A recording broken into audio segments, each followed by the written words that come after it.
Yes. Could you comment on this one over here called The Second Coming with the dinosaur and the big bird? Yeah.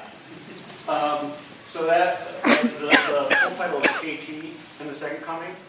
And the KT asteroid is the asteroid that's thought to have destroyed the dinosaurs.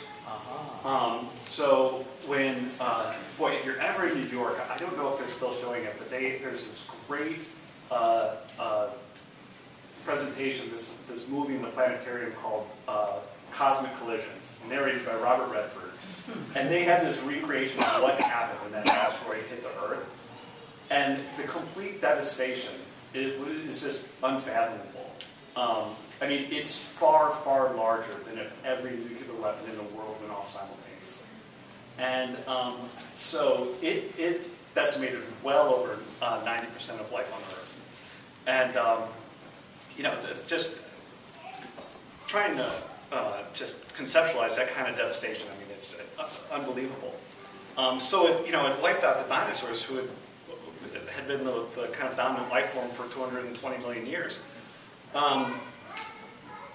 But had that not happened, everything that is thriving today would not have had the opportunity to thrive and evolve in the way that it did. So it's hard to say for sure, but chickens probably would not exist had that asteroid not hit. And I don't know, recently, a couple of years ago, they had found a really complete Tyrannosaurus Rex skeleton, and they're removing one of the bones and dropped it, and it broke, and they ended up they found what looked like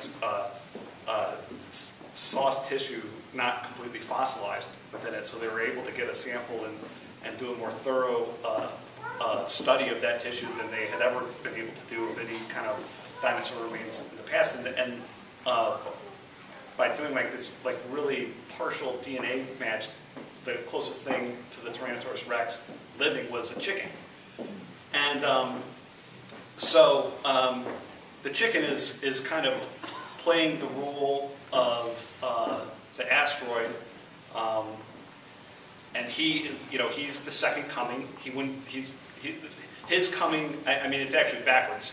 But his coming is heralding the end of the dinosaurs. Really, it was the end of the dinosaurs that heralded his coming. But so yeah, and then there's there's a light religious connotation, which I don't know what else to say about it, except for there's just a light religious connotation there.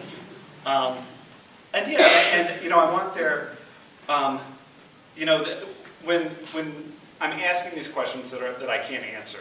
I feel like I could have a number of different responses. One could be like utter frustration, but I choose to fall back on humor instead. So there's also this element, this kind of absurd confrontation between this huge chicken and this Tyrannosaurus. So does that answer your question? Yeah, that's very